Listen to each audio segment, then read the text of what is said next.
पशुधन मिशन के अंदर किसान भाई किस तरह से आवेदन कर सकते हैं और साथ ही साथ आवेदन के साथ ही साथ में जो किसानों को जो चुनौतियां आती है, क्योंकि मैं एक खुद किसान हूँ, किसान का बेटा हूँ और मेरे को भी मेरे डॉक्यूमेंट कंप्लीट करने में 1 साल का समय लग गया। ये बताते हुए मेरे को बिल्कुल भी इज्जत नहीं हो रही है। तो आप सब लोगों की भी बहुत सारी समस्याएं हैं, इन पे अपन इस प्रोजेक्ट के अंदर, इस स्लाइड के अंदर अपन चर्चा करेंगे और इसके बाद में भी अपन सबका एक सेशन रहेगा जो आपको पहले से बताया गया है। साथियों, भेड़ एवं बकरी पालन व्यवसाय जैसे कि सर ने बताया, ये कोई नया व्यवसाय नहीं है, हजारों वर्ष पहले से ये चलता आ रहा है। लगभग अपन सबकी पुरानी पीढ़ियां भेड़ एवं बकरी पालन का व्यवसाय ट्रेडिशनल तरीके से करती थी, यानी परंपरागत जो अपना देसी तरीका था उससे करती थी। आज का समय बदल गया, धीरे धीरे पशुपालक और युवा उद्यमी हैं वो कॉमर्शियलाइजेशन की तरफ बढ़ रहे हैं, commercial goat and sheep farming की तरफ बढ़ रहे हैं।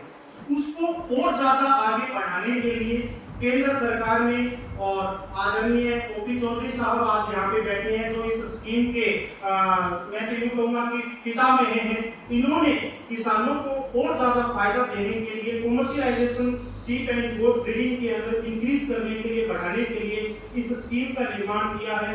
ये स्कीम मैं उम्मीद करता हूँ आप सभी पशुपालक एवं किसान भाइयों के लिए बहुत लाभदायक सिद्ध होगी। इस स्कीम का शुरुआत सन 2014-15 के अंदर की गई थी। उस समय केवल छोटी सी एक स्कीम शुरू की गई थी जिसमें 10 भेड़ एवं बकरियों के साथ में एक मेल और दूसरा 100 भेड़ एवं बकरियों के साथ में 5 मेल या फीमेल का प्रावधान 5 मेल का प्रावधान रखा गया था। पर उस समय सब्सिडी की मात्रा बहुत कम थी। फिर भी आप जैसे अनेकों किसानों ने, पशुपालक भाइयों ने इसके अंदर बहुत ज्यादा उत्सुकता दिखाई और उसका लाभ उठाया। उसी से प्रेरित होते हुए केंद्र सरकार ने उसके अंदर पिछले वर्ष 2021-22 के अंदर इस स्कीम को और बढ़ा भी किया है और साथ ही साथ में इसमें सब्सिडी की मात्रा को 25% से बढ़ाकर के 50% करने का काम किया है। इसके लिए मैं आदरणीय सरकार बहुत आभारी हूँ। साथियों, ये स्कीम पूरे देश भर के अंदर लागू है, क्योंकि हमारे पास बहुत से ऐसे फोन आते हैं कि सर ये गुजरात में है क्या, महाराष्ट्र में है क्या। पूरे देश भर के अंदर भारतवर्ष में ये स्कीम लागू है, कहीं किसी को कोई डाउट नहीं होना चाहिए। इस योजना के जो मुख्य उद्देश्य है, इसके अंदर जो भेड़ एवं बकरी पालन का जो साथी काम कर रहे हैं उनके साथ साथ जो मुर्गी पालन पे काम कर रहे हैं, जो साथी पिग फार्मिंग पे काम कर रहे हैं, या जो साथी भेड़ बकरी या पिग फार्मिंग के अलावा जो फोडर प्रोडक्शन का काम कर रहे हैं, चारा उत्पादन का काम कर रहे हैं, या चारा उत्पादन की जो फसलें हैं उनके बीज उत्पादन का काम कर रहे हैं, इन सभी सेक्टर्स के लिए इस योजना के अंदर इसी तरह का, जैसे अपन भेड़ बकरी की बात करें, इसी तरह से अलग अलग प्रावधान रखे गए हैं। कोई जरूरी नहीं है आप सब लोग भेड़ बकरी पे काम करें, आप इसके अन्य जो तत्व हैं उन पे भी काम कर सकते हैं। और इसके साथ साथ में आज के समय में देश के अंदर बेरोजगारी की समस्या बढ़ती जा रही है, तो यंग जो जनरेशन है, युवा जो साथी हैं, उनके अंदर बेरोजगारी को कम करने के लिए, रोजगार के अवसर पैदा करने के लिए, सृजन करने के लिए इस स्कीम का बहुत बड़ा योगदान साबित होगा। साथियों, इस योजना के अंदर यदि अपन बेसिकली बात करते हैं तो इसको 3 भागों में मुख्यतः बांटा गया है। कुक्कुट एवं पशुधन से संबंधित, पशु आहार एवं चारा विकास से संबंधित और साथ ही साथ में नवाचार और विस्तार से संबंधित। तो ये 3 इसके अंदर मुख्य योजनाएं हैं। और इसमें से यदि अपन आज का अपना जो मिशन है, खास करके भेड़ एवं बकरी पालन यहाँ पे 99% एकत्रित हुए हैं, तो अपन इस स्कीम के बारे में आगे विस्तार से चर्चा करेंगे। भेड़ एवं बकरी पालन की जो स्कीम है, इसका जो मुख्य उद्देश्य है, यानी भेड़ एवं बकरी पालन के क्षेत्र के अंदर उद्यमिता के नए आयाम स्थापित करना और व्यापार मॉडल स्थापित करना। जैसे मैंने पहले बताया कि बहुत से पशुपालक या हमारे दादा परदादा सब लोग ट्रेडिशनल तरीके से ये काम करते थे, उसको कॉमर्शियलाइजेशन की तरफ बढ़ाना और एक मॉडल फार्म स्थापित करना अपने क्षेत्र के अंदर, यही गवर्नमेंट का उद्देश्य है। साथ ही साथ में असंगठित जो क्षेत्र है इस फील्ड के अंदर, उसको संगठित करना, एक ऑर्गेनाइजेशन का रूप देना। ऐसे भेड़ एवं बकरी पालक जो 20-30 की संख्या में एक गांव में या एक क्षेत्र में, उनको सबको संगठित करके एक मार्केट तैयार करना, ये भी सरकार का इस स्कीम के अंदर उद्देश्य है। और ये तभी पूरा होगा जब आप और हम सब साथ में मिलकर के चलेंगे। इसके साथ ही साथ में वैज्ञानिक भेड़ एवं बकरी पालन को बढ़ावा देना और स्टोन फीडिंग यानी भेड़ एवं बकरियों को भी गाय भैंसों की तरह एक फार्म में रख करके पालना, ये सरकार के मुख्य उद्देश्य हैं। और मैं समझता हूं कि लगभग अपन में से लगभग 50% ऐसे साथी हैं जो इन सभी उद्देश्यों पे काम कर रहे हैं। पर अपने को इस स्कीम से कैसे जुड़ना है इसके बारे में अपन आगे डिटेल से चर्चा करेंगे। साथियों, इस जो भेड़ एवं बकरी पालन की स्कीम है, जैसे मैंने बताया कि दिसंबर 2022 के अंदर इस स्कीम में कुछ चेंजेस किए गए। उससे पहले केवल 500 भेड़िया बकरियों पे ये स्कीम लागू थी। उसके बाद में इसको 5 अलग-अलग भागों में टुकड़ों में बांट दिया, क्योंकि बहुत से ऐसे पशुपालक हैं जो बड़ा काम नहीं कर सकते, जिनको छोटा काम से अपना काम शुरुआत करना है। तो इसमें सबसे छोटी जो इकाई है 100 भेड़ एवं बकरियों के साथ में, फीमेल के साथ में 5 मेल रख करके यदि कोई किसान साथी अपना कार्य शुरू करता है तो उसके लिए केंद्र सरकार ने 10 लाख रुपए की कैपिटल सब्सिडी देना इसके अंदर निश्चित किया है, जिसमें या तो मैक्सिमम 50% सब्सिडी या 10 लाख रुपए। जैसे आपका 20 लाख का प्रोजेक्ट बनता है तो उसमें आपको 10 लाख रुपए कैपिटल सब्सिडी गवर्नमेंट की तरफ से 2 समान किस्तों के अंदर दी जाएगी, जिनके बारे में फिर आगे चर्चा करेंगे। दूसरा, यदि कोई थोड़ा सा बड़ा काम करना चाहता है तो उसमें 200 फीमेल और 10 मेल का यूनिट है, जिसके अंदर 20 लाख रुपए सब्सिडी है। फिर कोई और बड़ा काम करना चाहता है तो 300 फीमेल प्लस 15 मेल के साथ में 30 लाख रुपए की सब्सिडी की योजना सरकार ने रखी है।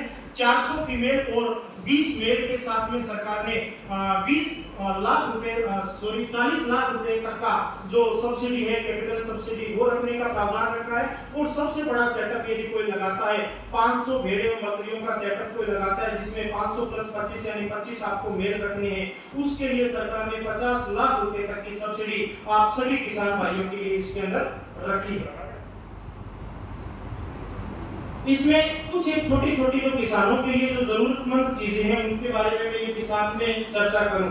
इसमें जैसे कैपिटल सब्सिडी के अलावा, जैसे ये 50 लाख, 10 लाख, 20 लाख जो सब्सिडी है, इसके अलावा जो पैसा लगेगा वो या तो किसान खुद लगा सकता है या खुद के पास में नहीं है तो किसी भी वित्तीय संस्था से या बैंक से लोन लेकर के इस प्रोजेक्ट को शुरू कर सकते हैं। दोनों ऑप्शन है, कोई जरूरी नहीं है आप सब साथी लोन ले।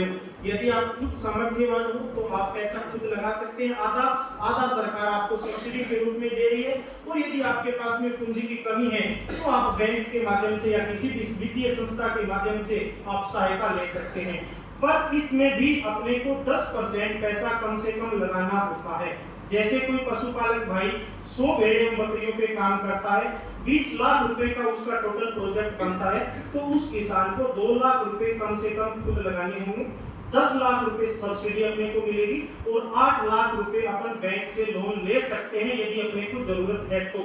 यदि नहीं है तो 10 लाख अपन लगाए और 10 लाख अपने को सरकार देने के लिए आते हैं। ऐसे ही बड़ा जो यूनिट है उसके अंदर भी सेम इसी तरह से इसके अंदर है। फिर इस जो ये प्रोजेक्ट है इसमें सब्सिडी मिलती है। पहले सरकार ने केवल बैक एंडेड सब्सिडी का प्रावधान रखा था कि यानी किसान सब कुछ कर ले बैंक और उनके माध्यम से उसके बाद में उसके खाते में सब्सिडी आएगी।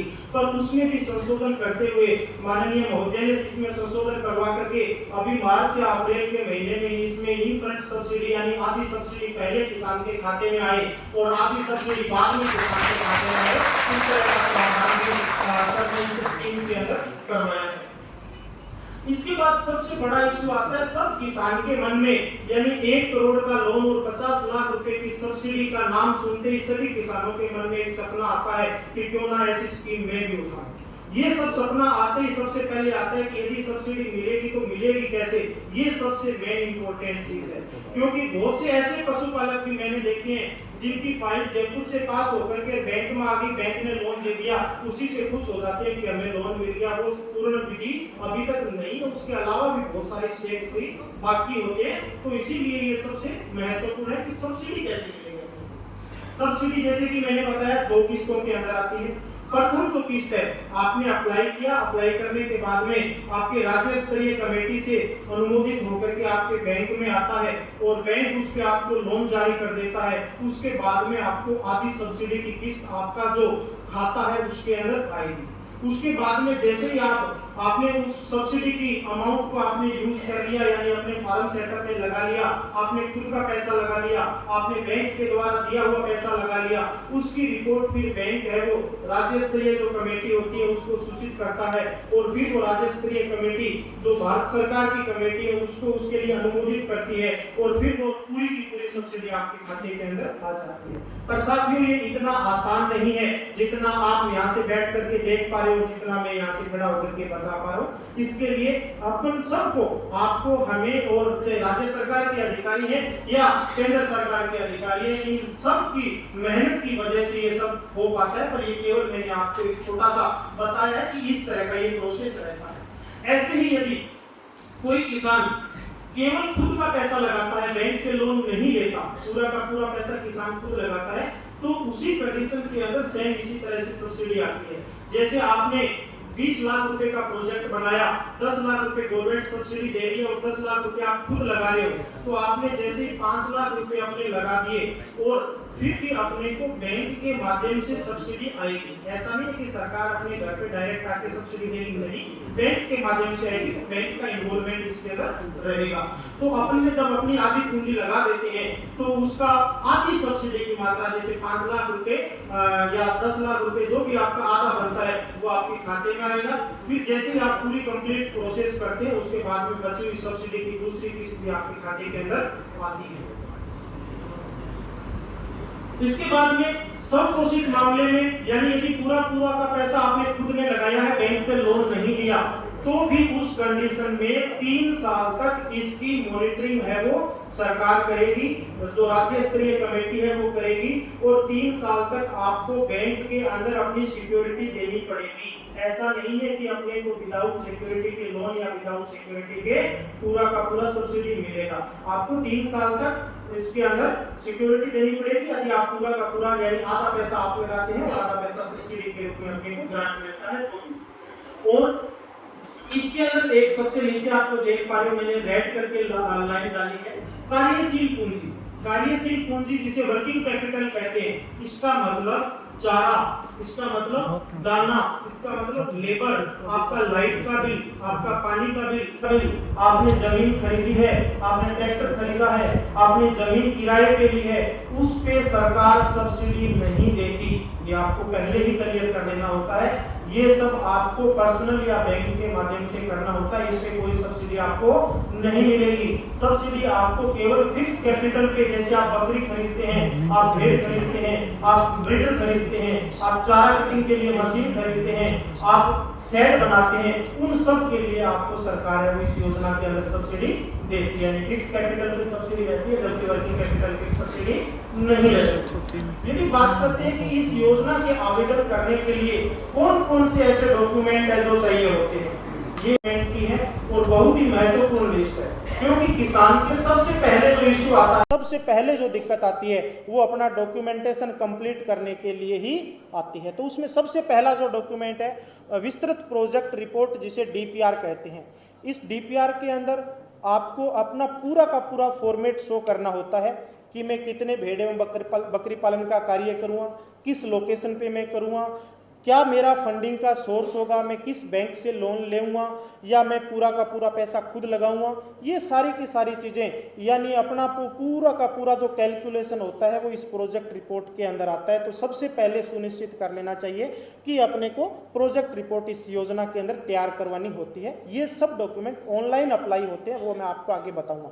दूसरी जो चीज़ है ज़मीन में सबसे बड़ा इशू आता है, या तो किसान की स्वयं की ज़मीन हो या आप लीज पे भी ले सकते हैं, आप ज़मीन को किराए पे भी ले सकते हैं। इश्यू क्या आता है उसके बारे में अपन आगे चर्चा करेंगे। फिर प्रोजेक्ट के लोकेशन, जिसे मैंने आगे आपको लिखा है, बहुत सारे अभी भी राजस्थान के अंदर कम से कम 1000 साथियों ने अप्लाई कर रखा होगा। जब हम लोकेशन के लिए बोलते हैं या जब पशुपालन विभाग लोकेशन के लिए बोलता है तो किसान सीधे अपने मोबाइल के कैमरे से फ़ोटो खींचता है और उस पर लगा देता है, वो सही नहीं है। आप सब लोगों के पास में ये क्वेरी भी आई होगी। आगे लिखा है जीपीएस कैमरा मैप लोकेशन, यानी उसमें आपके वहाँ की फार्म की लोकेशन, जिसे लॉन्गिट्यूड और लैटिट्यूड लोकेशन बोलते हैं, वो लोकेशन आनी चाहिए। तो आपको सीधे फ़ोन से फ़ोटो नहीं खींचना खींचनी है, जीपीएस मैप का जो कैमरा है उससे फ़ोटो खींच के उसमें आपको अपलोड करनी है। सबसे इम्पोर्टेंट ये चीज़ है, और 99% जो किसान आवेदन करते हैं उसमें ये चीज़ गलत करते हैं।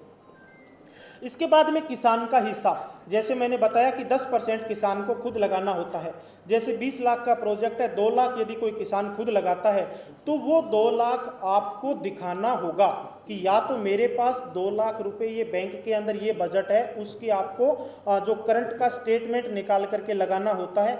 यदि आपके पास में बैंक अकाउंट में 2 लाख रुपए नहीं है, फिर भी सरकार ने उसमें एक प्रावधान किया है, आप एक एफिडेविट बना सकते हैं और उस पर लिख सकते हैं कि ये 2 लाख या 5 लाख रुपए मैं मेरी खुद की खेती या पशुपालन की कमाई से, या मैं मेरे गार्जियन से, या मैं मेरे रिश्तेदार से बिना ब्याज के लेऊंगा और मैं इसके अंदर लगाऊंगा। ये आपको डॉक्यूमेंट इसके अंदर अपलोड करना होता है, जो यानी किसान का जो इसके अंदर अमाउंट होता है। इसमें भी बहुत ज़्यादा दिक्कत आती है, कोई भी पशुपालक ऐसा नहीं करता, जिसकी वजह से फिर आपकी फाइल है वो जयपुर से दोबारा आपके पास में आ जाती है।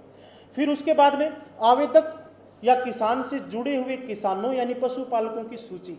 सरकार ये चाहती है कि आपको यदि हम लोन दे रहे हैं, आपका एक का फायदा हो रहा है, केवल आपका एक का फायदा नहीं होना चाहिए, आपके आस पड़ोस के जितने भी किसान एवं पशुपालक भाई हैं जो आपसे जुड़े हुए हैं, उनको भी उस स्कीम का फायदा होना चाहिए, डायरेक्ट नहीं तो इनडायरेक्ट, ताकि उन लोगों तक भी इस तरह की स्कीम है वो पहुंच पाए और उनको भी तकनीकी जानकारी का अभाव है तो वो पूरी हो पाए।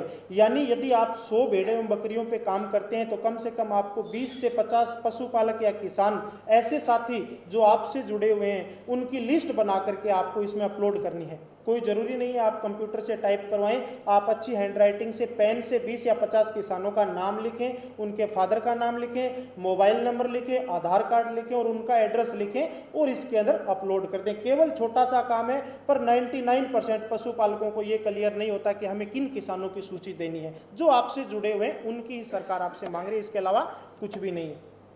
फिर आवेदक का पैन कार्ड। जब आप बैंक में कोई भी 5 लाख से मेरे ख्याल से ऊपर बड़ा कोई भी लेन देन करते हैं तो उसके लिए पैन कार्ड की आवश्यकता होती है। तो आप जब इस स्कीम के लिए आवेदन करने का प्लान करते हैं तो आपको पैन कार्ड बनवाना सबसे ज़्यादा जरूरी होता है।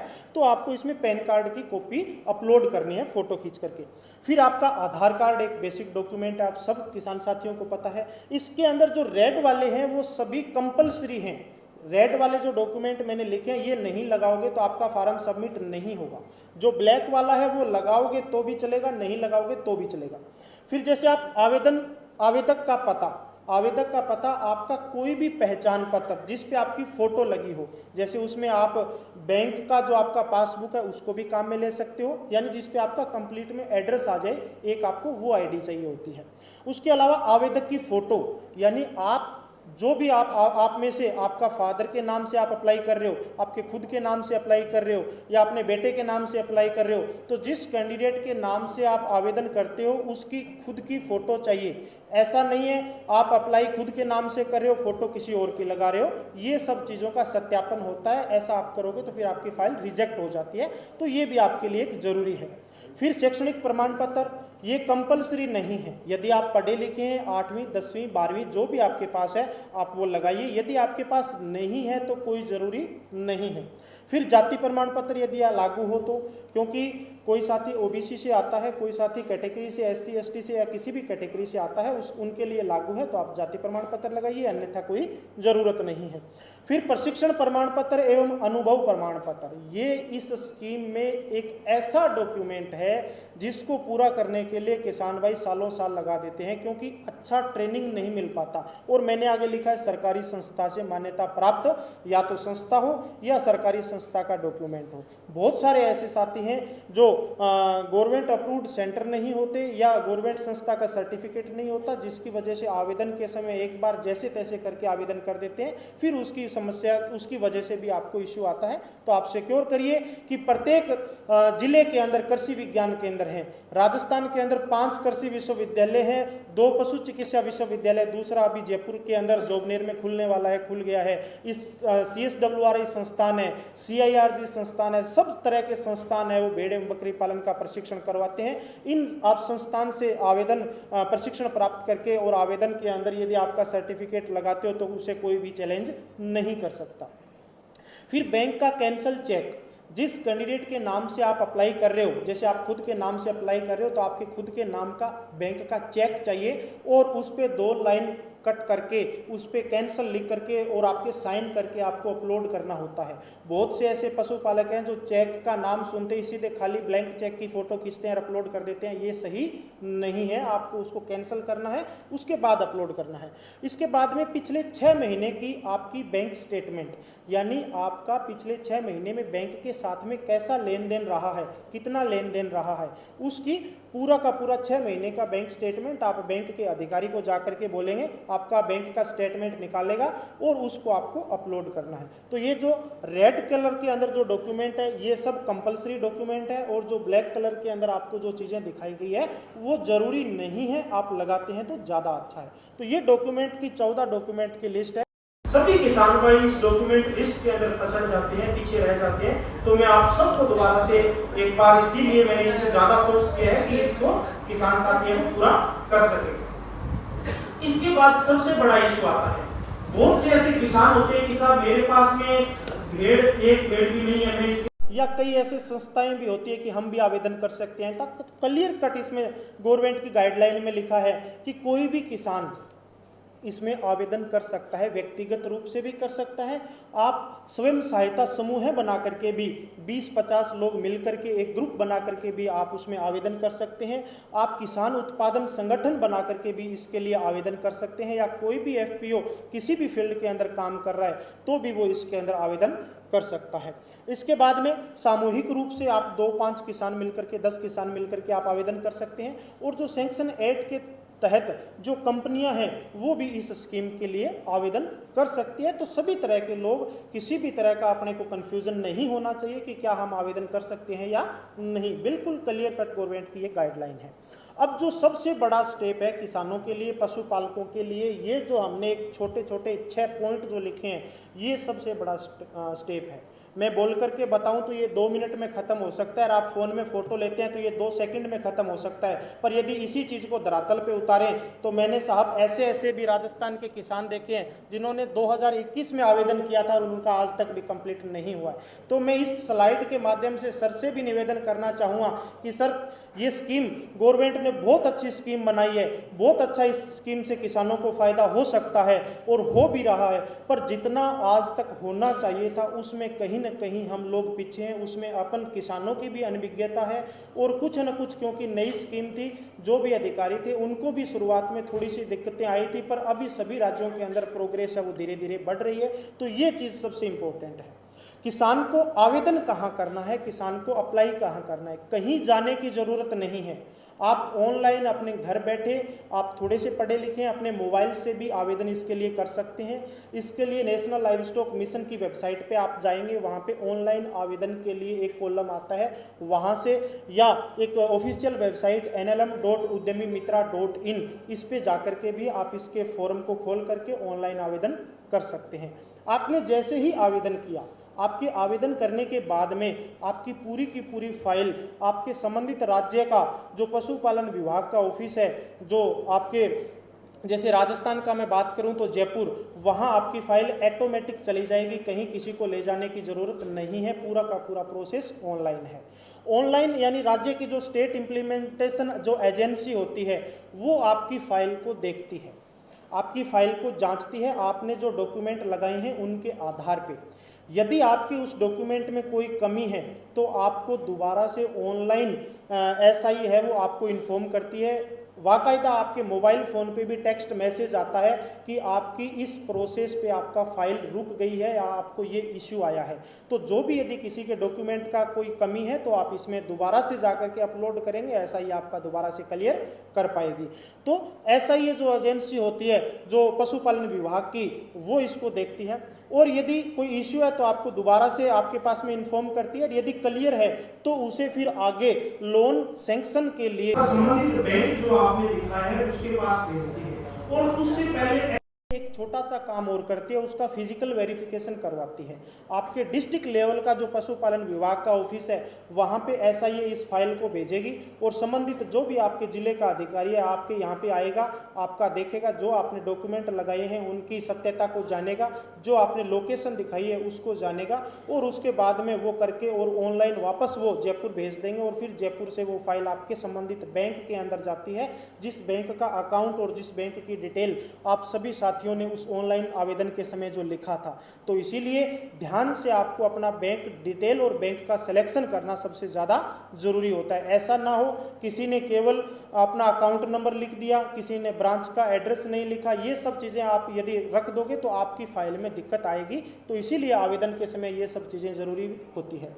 तो बैंक के पास में जाएगी, बैंक फिर क्या करेगा, बैंक भी अपने लेवल पे उसका वेरिफिकेशन करने के बाद और उसकी आप सब चीज़ों के अंदर एलिजिबल हो तो बैंक उसके लिए सैंक्शन लेटर जारी करता है और सैंक्शन लेटर जारी करने के बाद में ऑनलाइन जो आगे की एक जो स्टेट लेवल की एग्जीक्यूटिव कमेटी है फाइल को भेजता है।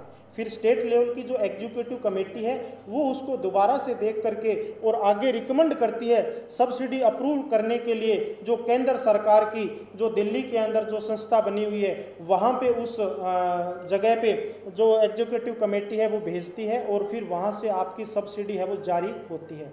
सब्सिडी जारी होने के बाद में आपके खाते के अंदर सब्सिडी आती है और फिर आपका पूरा का पूरा प्रोसेस है वो कंप्लीट हो पाता है। तो इसीलिए मैं कहता हूँ जब तक आपके खाते में दूसरी सब्सिडी की किस्त पूरी ना आ जाए तब तक आप ये मत समझना कि हम इस प्रोजेक्ट के अंदर सफल हो गए हैं या हमारा ये प्रोजेक्ट कंप्लीट हो गया है।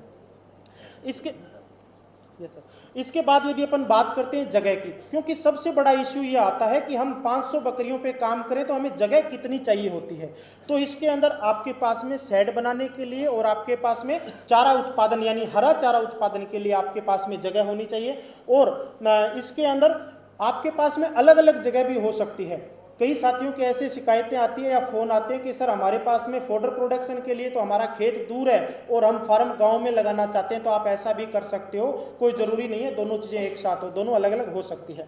बात करें पहला जो इकाई है 100+5 के लिए, तो इसके अंदर 1100 स्क्वायर फीट स्थान आपको शेड बनाने के लिए आवश्यक होता है। केवल शेड, बाहर खुली जगह जो आप रखेंगे वो अलग है।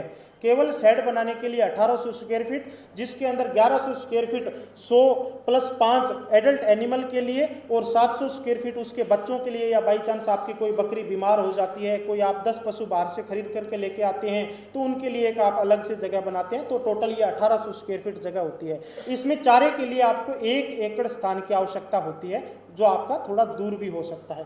ऐसे ही बड़ी यूनिट में बात करें तो आपको 9000 स्क्वायर फीट स्थान की आवश्यकता होती है। और फूडर प्रोडक्शन के लिए यदि अपन बात करते हैं तो 5 एकड़ जमीन की आवश्यकता होती है। मोटा मोटी यदि मैं एक बकरी या एक भेड़ पे बात करूं तो एक भेड़ को 11 स्क्वायर फीट स्थान की, एक बकरी को 11 फीट स्क्वायर स्थान की और एक उसके बच्चे को 7 स्क्वायर फीट स्थान की जगह होती है। तभी जाकर के 100+5 यानी 105 का 1800 स्क्वायर फीट और नीचे 25 का 9000 स्क्वायर फीट स्थान है वो बन पाता है। ये करके और इसमें और ज़्यादा आगे गहनता से जानकारी प्राप्त कर सकते हैं। सबसे बड़ी बात आती है कि बैंक का चुनाव कैसे करें। आज के समय में जो SBI और SBI की तरह तमाम जो बैंक जो राज्य और केंद्र सरकार के द्वारा जो बैंक चलाए गए जा रहे हैं वो सभी बैंक इसके लिए आपको लोन दे सकते हैं, जिसमें क्षेत्रीय ग्रामीण बैंक, सहकारी बैंक, नाबार्ड के द्वारा जो बैंक चलाए जा रहे हैं या राज्य सहकारी कृषि और ग्रामीण बैंक, सभी तरह के बैंक इसके अंदर आपको लोन है वो दे सकते हैं।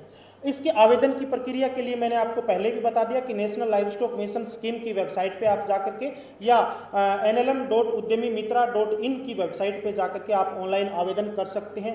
सबसे बड़ा इशू आता है चुनौतियाँ, जो मेरे टाइटल के अंदर भी लिखा गया था कि चैलेंजेस, और इसके बारे में मैं पहले भी बताया कि ये सब चीज़ें इतनी आसान नहीं है। तो चुनौतियां जो आती है इसमें 4 तरह की मुख्य चुनौतियां आती है। सबसे पहला है किसान के डॉक्यूमेंटेशन से संबंधित। किसान अपने कागज, खुद के कागज ही किसान पूरे नहीं कर पाता, वो अपने को खुद को देखना है, अपने डॉक्यूमेंटेशन कंप्लीट होना चाहिए। इसमें क्या क्या आएगा वो भी मैं आगे बताऊंगा। SIA से विलंब, यानी जो भी राज्य स्तरीय कमेटी होती है वहाँ से भी बहुत ज़्यादा देरी होती है, इस पर भी साथ में चर्चा करेंगे। बैंक से संबंधित भी और सब्सिडी से संबंधित भी। तो एक छोटा सा केवल 2 मिनट का समय मैं और आपका लेना चाहूँगा। कागजात से संबंधित जो सब चीज़ें हैं, मेरा इतना तमाम बताने के बाद में भी ये सब दिक्कतें आती हैं। साहब मैं आपको बताना चाहूँगा कि इसमें ज़मीन नाम मांगी है या किसान की उसका लीज पे लिखवा सकता है। तो लीज पे साहब हरियाणा और पंजाब ऐसे ऐसे राज्य हैं जहाँ पे करोड़ों रुपए की 1 बीघा या 1 एकड़ ज़मीन आती है, उसकी यदि किसान लीज बनवाता है तो भी कम से कम 10 लाख रुपए की 1 एकड़ की लीज बनती है। साहब उसके लिए किसान है वो समर्थ नहीं हो पाता। इसके लिए मेरा सभी साथियों की तरफ से आपसे आग्रह है कि इसका कोई दूसरा सोल्यूशन निकाला जाए। और साहब सबसे बड़ा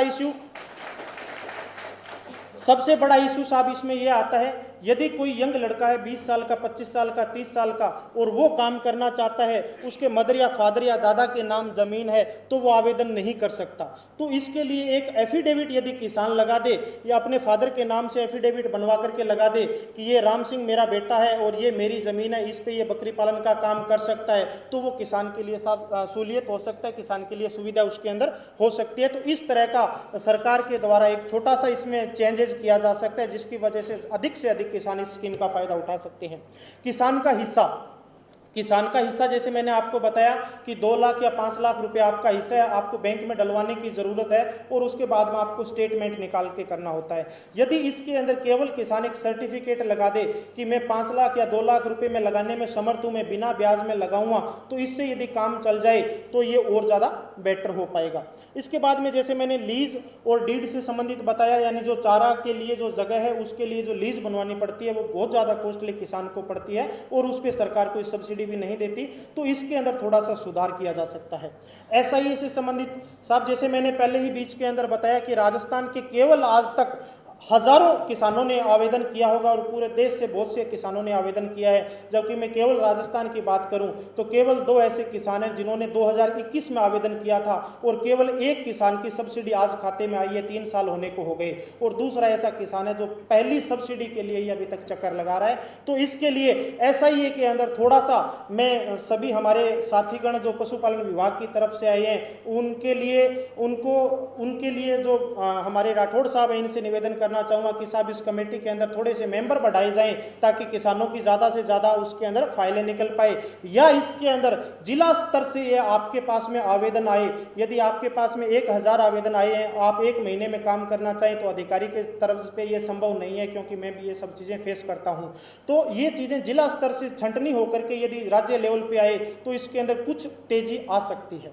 इसके बाद यदि बात करें कि अधिक कार्यभार नहीं बढ़े, उसके पूरी प्रक्रिया के अंदर थोड़ी सी तेजी आए, तो ये मेरा एक SIA से संबंधित भी निवेदन है कि सर इस व्यवस्था के अंदर थोड़ा सा और सुधार किया जा सकता है, जिसकी वजह से किसान और ज़्यादा फायदा उठा सकता है। बैंक से संबंधित साहब SIA से भी क्लियर होने के बाद में, सब कुछ होने के बाद में बैंक के अधिकारी के पास में किसान जाता है, बैंक का अधिकारी जाते ही कहता है ऐसी तो कोई स्कीम ही नहीं है, कहता है ना सब लोग, बताइए। तो सर इसके अंदर मेरा बैंक के जो अधिकारी जयपुर से आए हैं या जहाँ से भी हैं उनसे निवेदन है कि साहब आपके बैंक के अधिकारियों को भी इस तरह का एक छोटा सा चाहे 2 घंटे का एक प्रशिक्षण दिया जाए, ताकि सबके बैंक के अधिकारियों को, सब बैंकर्स को पता चले कि इस तरह की स्कीम है और उसका हम किस तरह से किसान को फायदा दे सकते हैं। इसके बाद में भेड़ एवं बकरी की कीमत से संबंधित साहब आज भी बैंक के अधिकारी हैं वो भेड़ एवं बकरी को ये मानते हैं कि 5000 में भेड़ बकरी आती है, जबकि मैं सत्यता बताना चाहता हूं कि 15000 के बगैर आज के समय में भेड़ एवं बकरी नहीं मिलती किसान को। तो ये सबसे बड़ा इशू है। यदि किसान अपनी प्रोजेक्ट फाइल के अंदर 15,000 रुपए की भेड़ एवं बकरी की कीमत लगा देता है तो बैंक उसे कैंसिल कर देता है कि भेड़ बकरी तो 5-4 हज़ार में आती है। ये ऐसा नहीं है, इसके अंदर भी थोड़ा सा अपने को सुधार करने की जरूरत है। इसके बाद में साहब बैंक सिक्योरिटी मांगता है। मैं ये नहीं कहता कि सिक्योरिटी नहीं लेनी चाहिए, पर ये बैंक ये कहता है कॉमर्शियल सिक्योरिटी दो। जो भेड़ बकरी पालक जो अपनी रोजी रोटी के लिए भेड़ बकरी पालन का काम करता है, जिसके पास में 2-4 बीघा जमीन है, वो साहब कॉमर्शियल सिक्योरिटी नहीं दे सकता। इसका कोई ना कोई निचोड़, इसका कोई ना कोई समाधान निकाला जाए। मैं ऐसे कम से कम राजस्थान के सैकड़ों किसानों को जानता हूं जिनका 1 करोड़ रुपए का लोन सैंक्शन हुआ था और उनकी बैंक की सिक्योरिटी की दिक्कत की वजह से उनकी पूरा का पूरा प्रोजेक्ट कैंसिल हो गया। उन्हें 100 की स्कीम के लिए दोबारा से आवेदन करना पड़ा। तो इस पे भी सरकार और हमारे आला अधिकारी हैं थोड़ा सा संज्ञान लेकर के इसके अंदर थोड़ा सा और सुधार कर सकते हैं। कुछ मैं किसान साथियों से भी बताना चाहूँगा, किसान साथी भी अपने पहले खुद का देखें। किसान को भी अपना ये पता होना चाहिए कि मेरे पास कितनी सिक्योरिटी मैं दे सकता हूँ। सिक्योरिटी अपने को देनी पड़ेगी, पर अपन कितनी दे सकते हैं उसी के हिसाब से अपन आवेदन करें। ऐसा ना हो कि मेरे पास 2 बीघा जमीन है और मैं 1 करोड़ का लोन चाहता हूँ। तो अपने खुद का सामर्थ्यता को देखते हुए अपने को थोड़ा सा अपने को भी कोऑपरेट करना होगा और अपने आला अधिकारी सब लोग अपन के साथ हैं। इसके बाद में सब्सिडी से संबंधित जैसे साहब मैंने बीच बीच में बताया कि सब्सिडी आज तक राजस्थान में केवल एक किसान की पहली किस्त आई है, वो दूसरी किस्त के लिए चक्कर लगा रहा है। और हमारे डॉक्टर देवाराम जी जो बाड़मेर से आए हैं, उनको अभी तक पूरा का पूरा सेटअप हो गया, 300 बकरियां, शेड बना लिया, सब कुछ कर लिया, कर्जा होकर के बैठ गए। बैंक का जो ब्याज है वो 1 साल से लग रहा है, जबकि आज तक पहली सब्सिडी की किस्त भी इनके खाते में नहीं आई है। मैं खुद किसान का बेटा होने के नाते इस तरह के क्वेश्चन मार्क्स हैं वो हम सब पे उठा रहा हूँ, सब किसान भाइयों पे उठा रहा हूँ, और हमारी जो इस के आला अधिकारी हैं उनसे उठा रहा हूँ। आपसे रिक्वेस्ट है कि कृपया करके इस सिस्टम को थोड़ा सा सुधारा जाए, जिसकी वजह से ये आज का आयोजन, आज का कार्यक्रम सफल हो सके, संभव हो सके। कुछ एक छोटी छोटी अन्य चुनौतियां और भी हैं जिनके बारे में मैं बात करूं। एक जो बात थी आदरणीय तोमर साहब ने पहले ही रख दी कि एक इस तरह का बड़ा ट्रेनिंग सेटअप यहाँ पे स्थापित किया जाए, जिसकी वजह से किसान है वो प्रशिक्षण के अभाव में रह करके और इस स्कीम से जो वंचित रह रहे हैं उन सभी किसान भाइयों को एक अच्छा प्रशिक्षण मिल सके। उसके लिए एक बड़ा कॉमर्शियल तरह का एक ट्रेनिंग सेटअप यहाँ पे स्थापित किया जाए, जिसकी वजह से तमाम किसान भाई है वो इससे फायदा उठा सके। उसके बाद में जो किसान पहले से भेड़ बकरी पालन का काम कर रहे हैं, जैसे किसी किसान के पास में 50 भेड़ है, किसी किसान के पास में 100 भेड़ है, उसके लिए भी इस स्कीम में कहीं ना कहीं ऐसी जगह देनी चाहिए कि वो किसान शेड बनाना चाहता है, वो किसान कोई दूसरी चारा काटने के लिए मशीन खरीदना चाहता है या इस तरह का काम करना चाहता है, तो उस किसान को भी लोन और सब्सिडी दी जाए। क्योंकि आज इन सब में से अधिक ऐसे किसान भाई हैं जिनके पास में किसी के पास 100 भेड़ है, किसी के पास में 50 बकरियां हैं, तो उनको भी इस स्कीम का फायदा मिलना चाहिए। मैं ये नहीं कहता कि नए लोगों को मिले, नए को भी मिले, और जो पुराना काम कर रहे हैं, जो छोटे लेवल पे अपना जीवन यापन का जो काम कर रहे हैं, उनको भी कॉमर्शियलाइजेशन की तरफ बढ़ाने के लिए इस स्कीम में थोड़ा सा सुधार करने की आवश्यकता है। और लास्ट में sir, silage making machine. Maharashtra से हमारे पास में बहुत ज़्यादा शिकायत आती है, राजस्थान के हमारे अधिकारी इस वजह से इस फाइल को नहीं रोक रहे, पर साहब महाराष्ट्र में ऐसी ऐसी शिकायतें आती है कि साहब हमने अप्लाई किया और साइलेज मेकिंग की मशीन हमें कंपलसरी कह रहे हैं कि जब आप साइलेज मेकिंग मशीन खरीदोगे, उसका कोटेशन लगाओगे, तभी ये संभव हो पाएगा। जबकि भेड़ एवं बकरी पालन के अंदर यदि ओपन ग्रेजिंग भी है या स्टॉल फीडिंग भी करते हैं, तो उसके अंदर लार्ज रूमिनेंट्स की तरह, गाय भैंसों की तरह साइलेज की ज़्यादा ज़रूरत नहीं होती। किसान यदि थोड़ा बहुत हरा चारा है तो भी उससे अपना काम है वो भेड़ बकरियों का चला सकता है। तो इसके अंदर कुछ राज्यों के अंदर जो साइलेज मेकिंग मशीन की से संबंधित जो इश्यूज आ रहे हैं, उसके अंदर भी साहब थोड़ा सा मैं आपसे रिक्वेस्ट करूंगा कि इसके अंदर सुधार करने की जरूरत है। आप सभी साथियों का, संस्थान का और हमारे और श्री निदेशक ओपी चौधरी सर जो इस स्कीम के पिता में हैं, इनका, बाहर से पधारे हुए सभी मीडिया कर्मी साथियों का, और तमाम देश के दूर दराज क्षेत्रों से मेरे प्यारे किसान भाइयों का मैं बहुत बहुत धन्यवाद ज्ञापित करता हूं कि आपने मेरे को इस स्थान पे बोलने का मौका दिया। जय जवान, जय किसान, जय विज्ञान।